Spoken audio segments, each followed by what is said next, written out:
part of the point of all this today is really to show you guys examples of people who've made massive changes within their community throughout Europe over the last kind of couple of years. And in the hope that not only can you go on to kind of work maybe with them, but also to kind of take some of what they've done and bring it back to wherever you're from. So I don't know if you guys just want to go through and explain kind of where you study and your background, and then probably what you've done to help the community that you're from. So, Tim? Hi, so I'm Tim Fogarty. I study computer science masters at the University of Nottingham, and I work for Major League Hacking, which is the official global student hackathon league. So could we just get a show of hands, like who here has heard of a hackathon? Awesome. So we're in the right place, right? Okay, and who here hasn't been to a hackathon? Raise your hands. Okay, so a few people haven't been to a hackathon. That's really cool, because you're going to go to one this year, I guarantee it. So we help out students. Like originally we started in the US a year ago, and we help out the whole Student Hackathon League in the US with over like 40 events happening next season in the US, UK, Canada, and Mexico. Last year we had 15,000 students come to Major League Hacking hackathons. So we're going to have a first season in the UK this year. It's starting in a week's time at Hackathon in London. Essentially what we do is we just help hackathons with sponsorship, organization, scheduling, transport, and just have their back pretty much. Hello, Michael Shinnis. My name is Michael Shinnis. I'm studying electrical electronics engineering at the University of Manchester, and I'm very involved in the Cypriot entrepreneurship community. And basically what I'm doing, I'm running events, organizing hackathons and stuff like that, which most of you seem to know about. And what we're doing right now in Cyprus, we're trying to expand into other countries as well. So what we're doing is we're expanding in the UK right now, mostly in London, and we're also going to be running events in Manchester. And we're trying to integrate the Cypriot entrepreneurship community with the British entrepreneurship community, and then expand into other countries as well. I'm Naomi. I'm from Germany and study at Jakobs University in Bremen. Maybe some of you have heard of it. It's quite international. And CS major bachelor right now. And I'm actually organizing one of these hackathons, and you're very much invited. It's happening next weekend.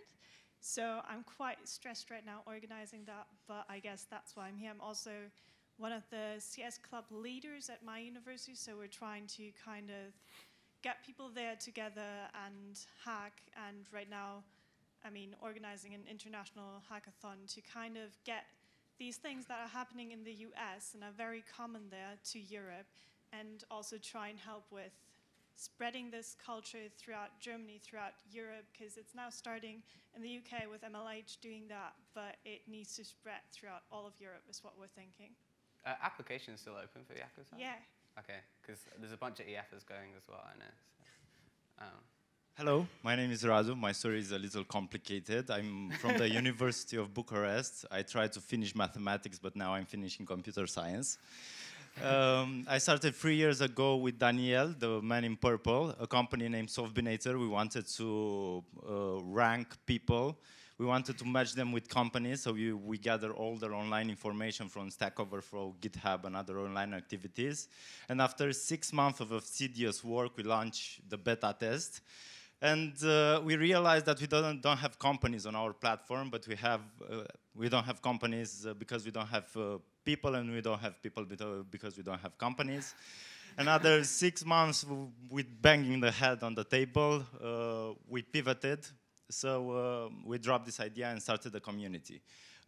We started making weekly events entitled Talks by Softbinator in Bucharest. We tried to gather all the communities that were currently there but weren't talking and weren't collaborating with each other.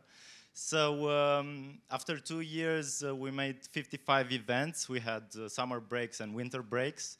But we sort of reached almost any student in Bucharest. We have like 2,200 people that actually attended our events, conform Eventbrite.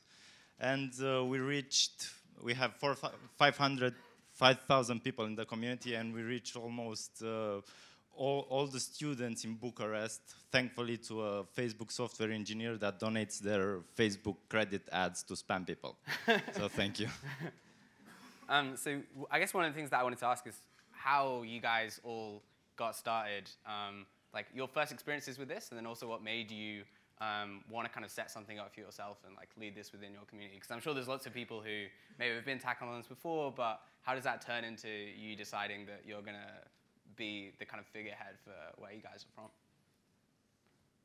Okay, I could start. Well, I told already how we started. The idea was, well, to rank people and to put them with their perfect companies, and the companies to put them with perfect people.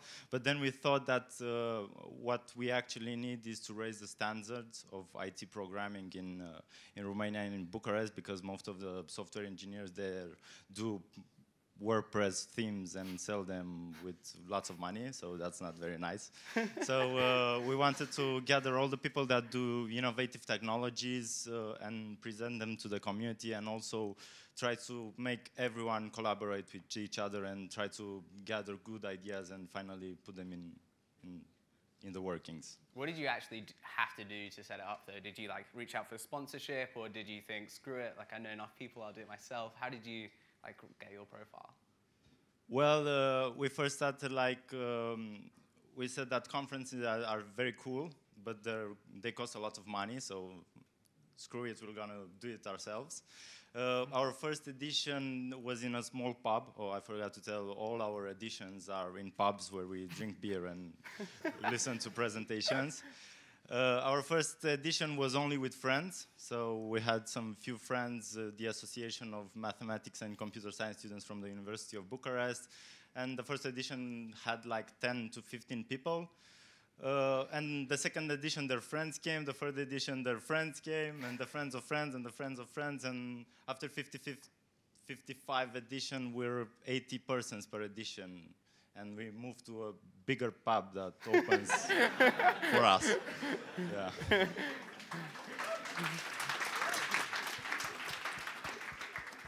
Yes, I don't know if you want to talk about Jakob's.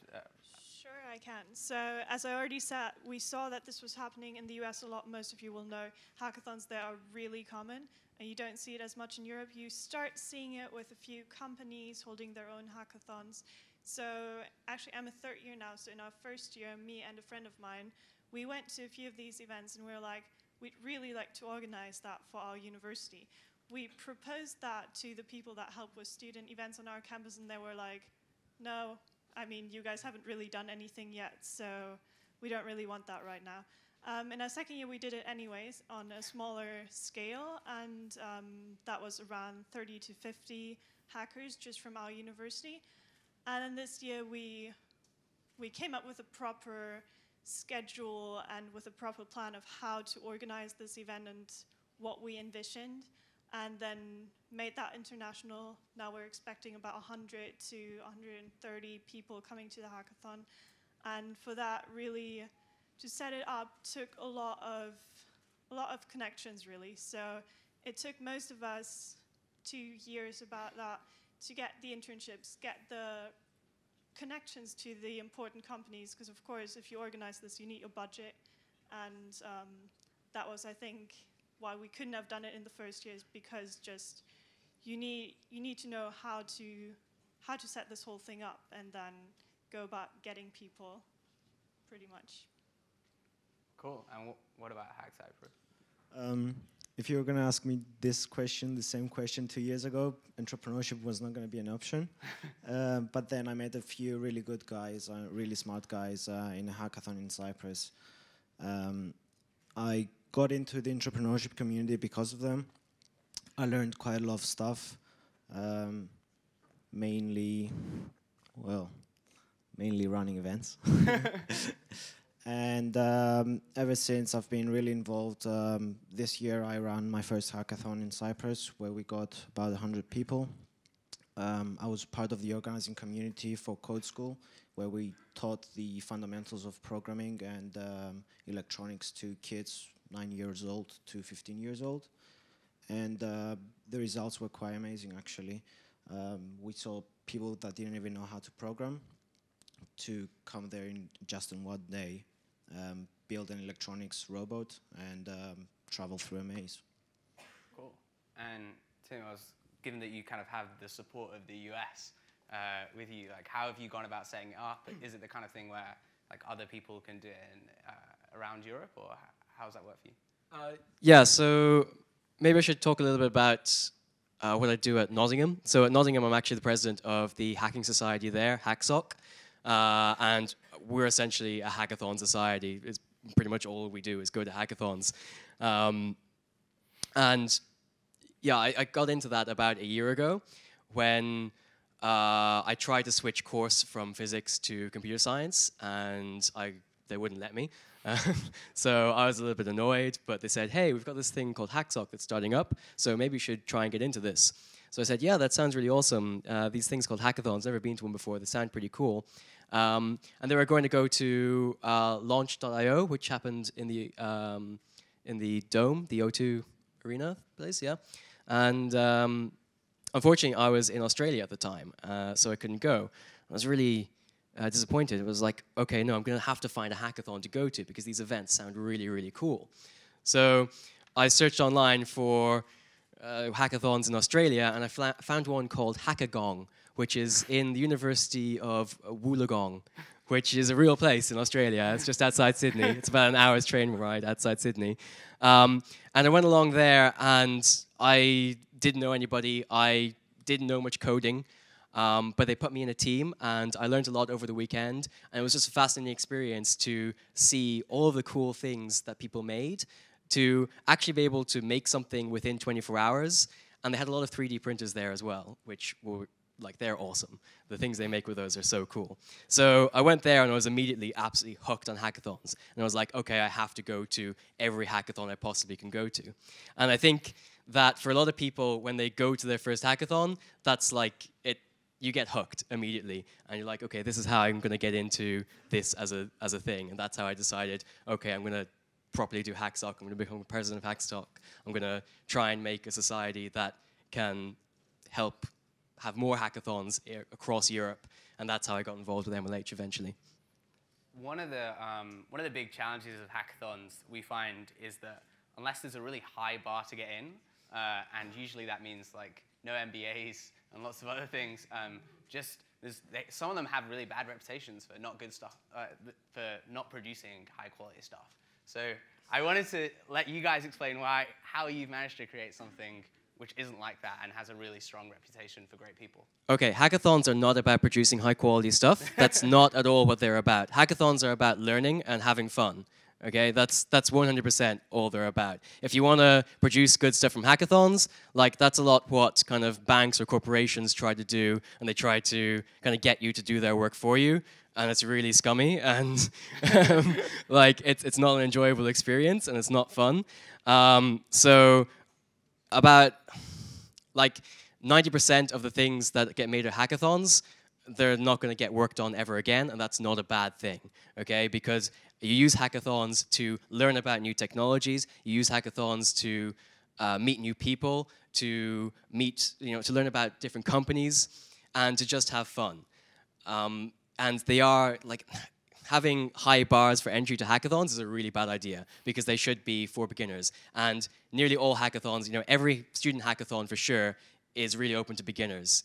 When I went to my first hackathon, I knew nothing about code. I didn't have a team. I just turned up, and they were all really helpful, and I had a fantastic time. So you shouldn't, you shouldn't let that intimidate you because hackathons sound intimidating. They're not, and they're not about producing really good stuff. So if you're worried that, oh no, I'm not going to make something that will be really impressive by the end of it, it's not about that. It's about just learning and having fun. And drinking beer.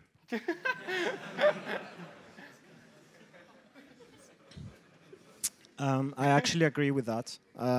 There's really no need to set high standards for hackathons, and it's mainly just come there, learn by building, have fun, and maybe network with some other people that will come in handy at the end. So how do you make it fun, and how do you make that experience?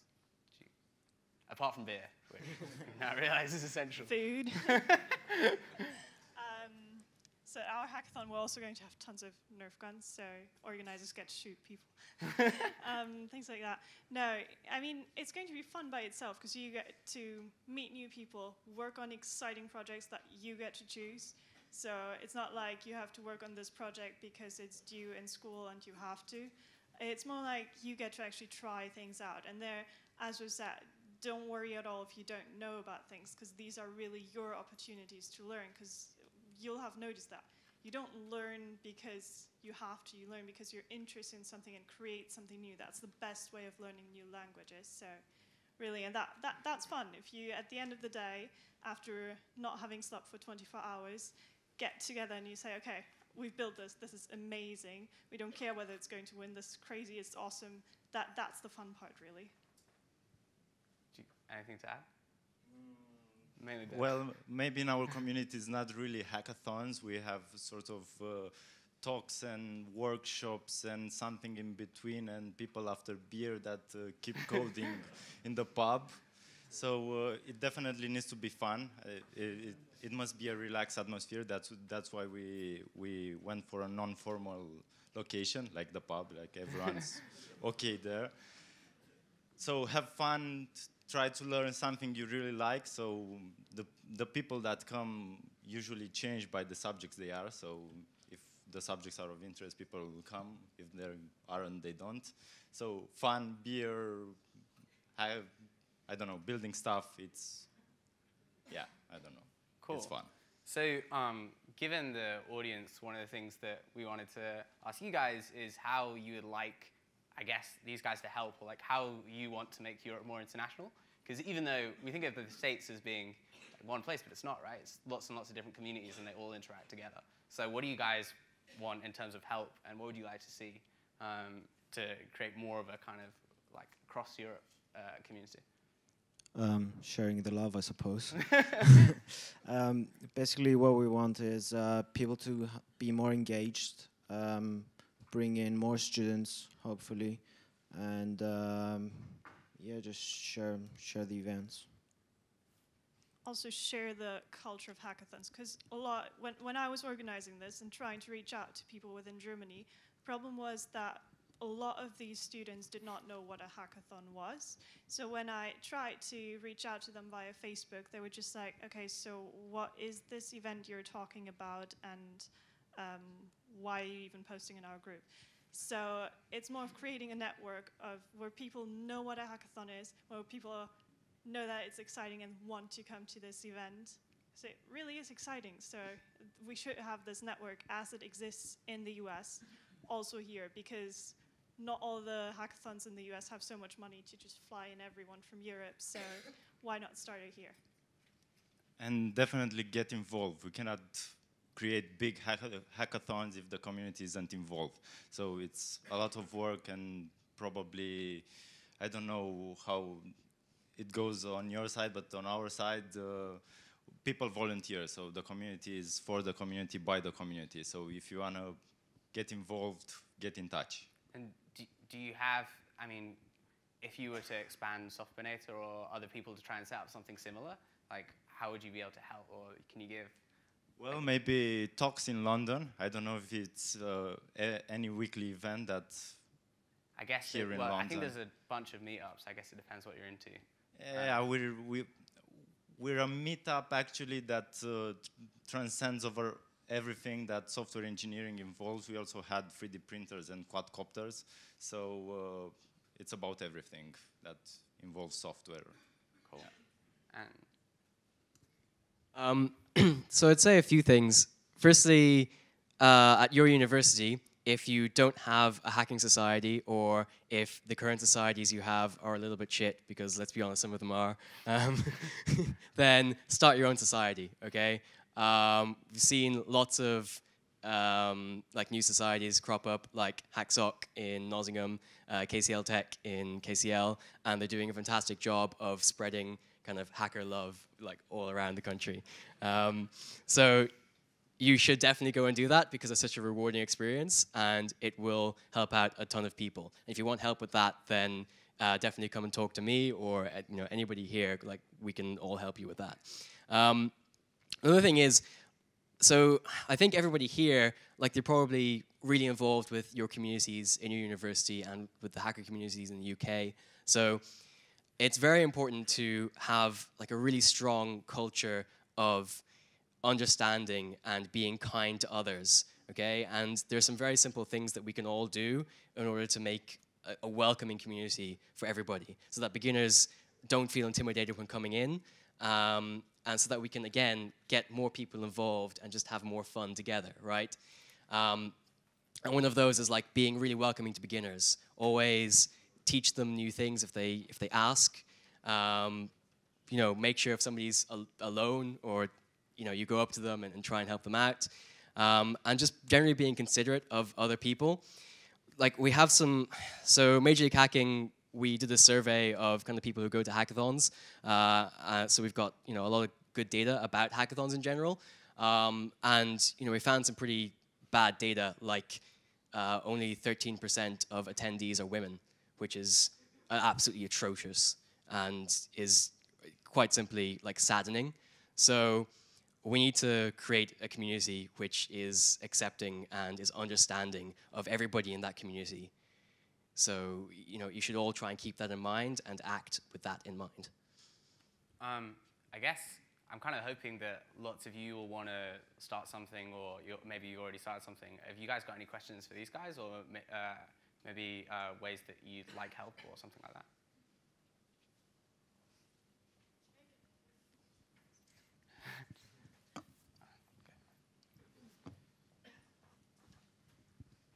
Hi, thanks guys.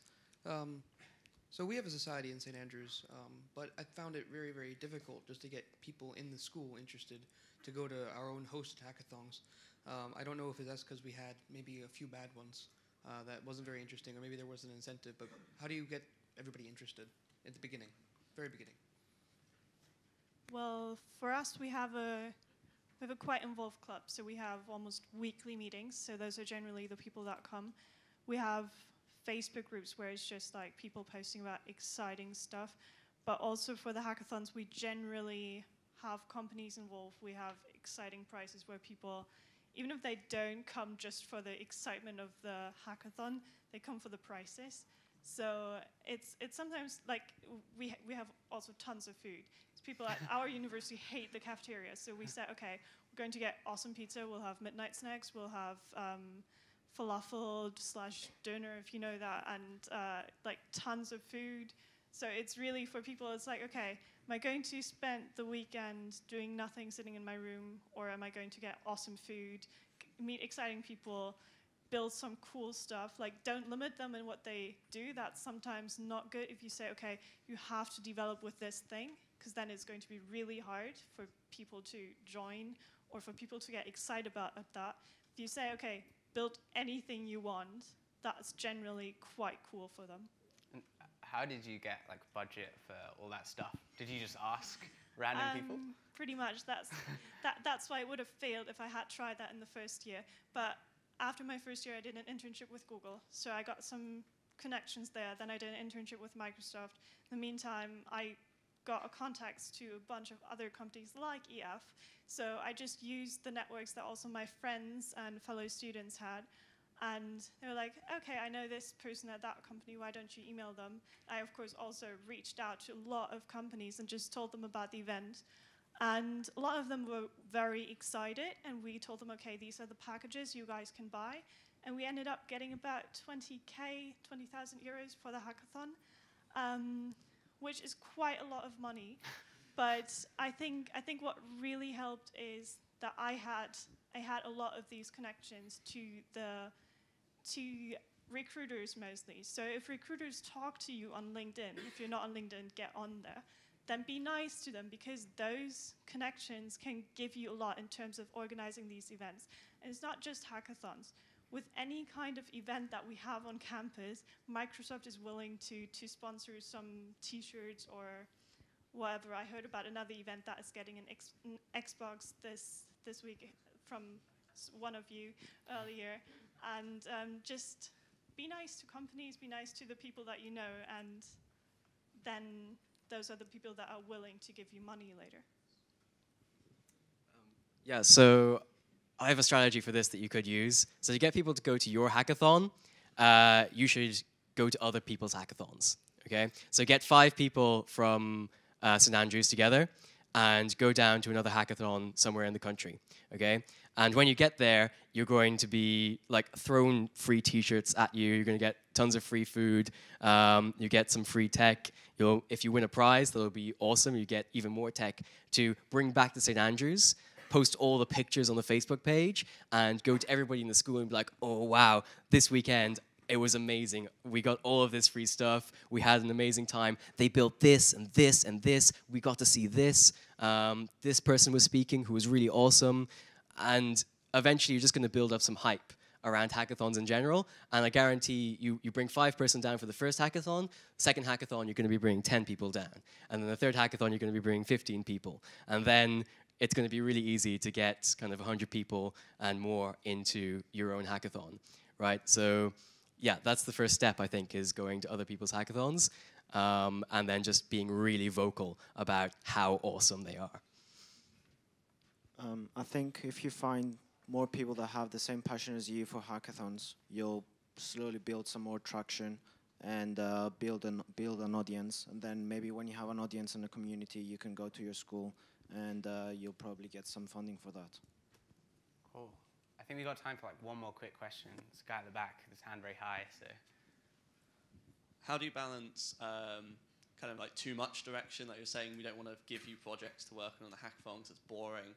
But I've been to hackathons where they've been like, do what you want, and then you've got 100 people sitting around like, what should we do? And so I was wondering, how do you help? I think they call that ideation in a few places, which I hate the word, but it kind of explains what I'm trying to get across. How do you nurture ideation at your hackathons? That way, everyone has some direction, but it's not it's very organic. Yeah. Okay. So I'll start. So I think, most hackathons you go to, there will be some sponsors, and they'll be giving out challenges for certain things. So they'll have like some seed ideas that you can run with. So some of them might be, they'll give you some sort of concept, like, oh, create an app around healthcare, or create an app around Bitcoin, or something like that. And then some will be based around platforms. So there might be like certain API companies. So Twilio or SendGrid are really good examples of companies which go to hackathons all the time.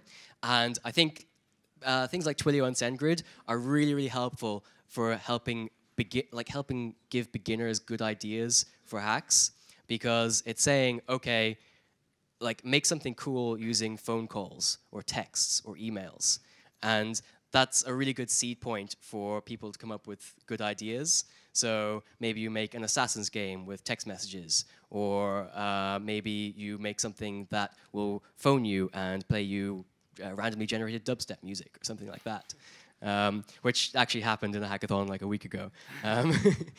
So I think a side of it is getting in some good sponsors who will actually add to the event more than just the money, and also helping them come up with some good prizes and challenges to give the hackers good ideas. Something that we're looking into is buying gadgets, like really cool gadgets like Google Glass, and that will get a lot of people interested. So everyone's going to come up with ideas, and they'll work throughout the night. I don't know if there's any of the Imperial guys, but they had like a glass hackathon. So I think if you get in touch with Google, they'll probably just give you a bunch. Google didn't. I also have something to add. Like, we're super poor. Like, we're a super poor community. It's hard to make the companies understand that by investing in the community, they'll also invest in themselves on the long term. So the biggest spend on a weekly event was like 50 quid to print some transparent QR codes with an online diploma. We're focusing very much on people, and we're focusing that every person there is welcome. We're trying to have every talk has a direction. Every hackathon has. This time you have to build a wireless sensor to transmit this, and this. So it's not free will. And the people, why the people come there actually is because because they get new friends, they find new friends, they learn new stuff, and it's super interesting. We don't have prizes, we don't have like, sometimes you have pizza, but they buy their own beer, but they come there to enjoy everything, yeah. And that's Cool. that. I think that's about us for time, but big thanks to everyone for sharing.